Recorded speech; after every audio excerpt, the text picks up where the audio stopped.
Automated fitness trackers have become extremely useful tools on the front line of the fitness revolution.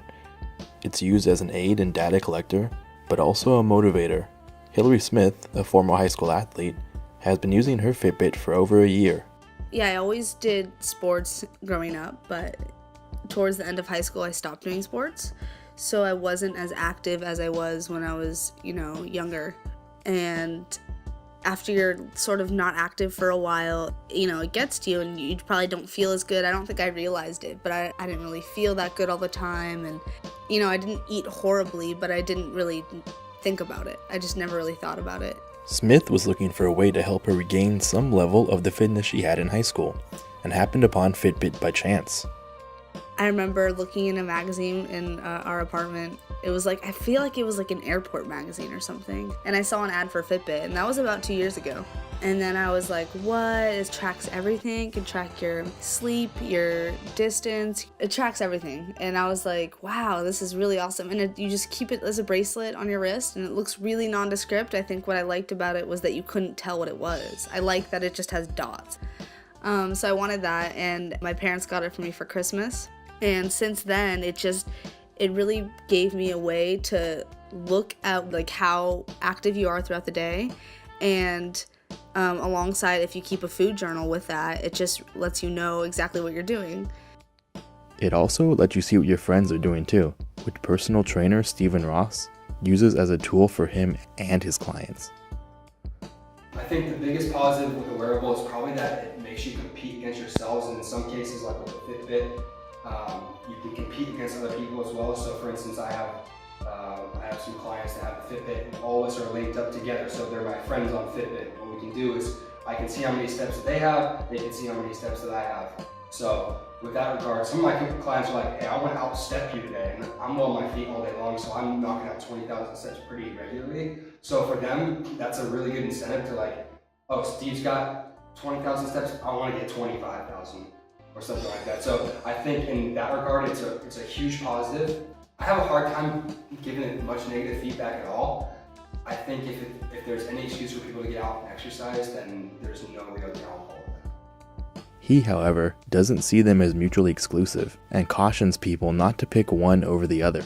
I think it's a good supplemental. It's a good supplementation to an exercise program. Now, if personal training adds a lot of value because there's accountability to it too. Now, I think it's kind of comparing apples and oranges a little bit, because personal training is a one-on-one individual exercise session. For instance, specific needs to cater to that individual. So whether it's corrective exercise for older individuals, or strength training or speed training for athletes. So I think it's more specified in the personal training setting. And that's where the value of personal training comes in. Now, from a general fitness standpoint, again, I think it's great to have the Fitbit as a supplementation to an already existing program. Though a lot of people find wearables helpful, they have a hard time using them diligently.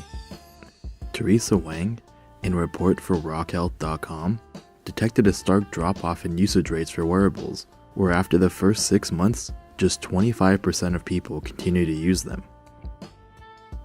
I think it's a combination, right? So I think one, it's just not creating enough value for you to, if you forgot it at home one day, that you'll go home to get it. So there's just not enough value. And then two, I think, or functionality. And then two, I think it's just not that convenient. So having to charge your wearable every 2 or 3 days, we just don't see necessarily a fundamental need for it.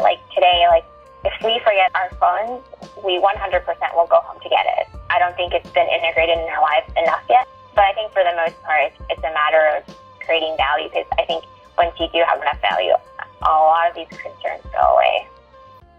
Even with the drop-off in continuous usage, the market continues to experience a boom ever since 2014. And it's no coincidence that the rise in wearables coincides with the rise in readily available technology, according to Wang.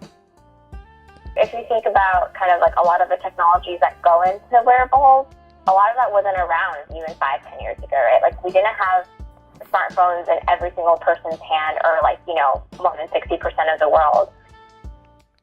This seems like this is just the tip of the iceberg for wearables, and venture capitalists agree, as they are investing in record numbers, which leaves Wang excited for the future.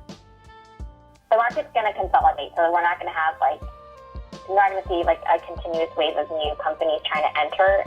I mean, you'll always have new companies, but I think it'll kind of shake out. It won't be as crowded as it is now. This whole space is going to change. I think I'm personally more excited about what the wearables market will mean for like actual health, so in like a clinical sense, so how we can use this information and this data to improve our health beyond just taking steps.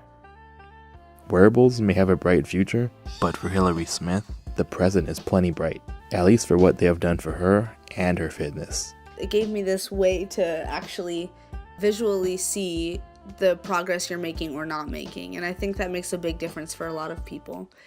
Getting to see that, day to day, it tells you how you're actually doing. And so I think that's what kept me on focus was being able to see a difference.